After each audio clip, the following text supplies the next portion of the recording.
Hello বন্ধুরা, নতুন একটা রেসিপি নিয়ে হাজির হলাম। এটা হচ্ছে খাসির তেল।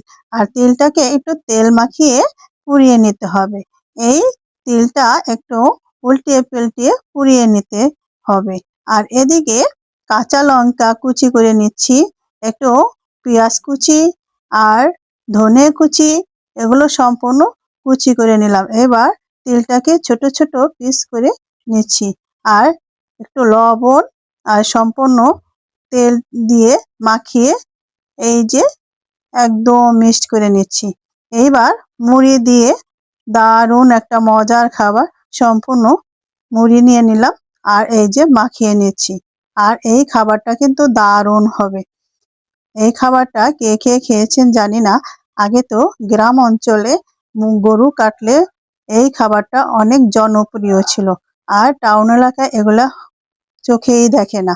কিন্তু আমি আজকে এই খাবারটা তৈরি করে নিলাম। আর খাবারটা কিন্তু দারুণ মজার।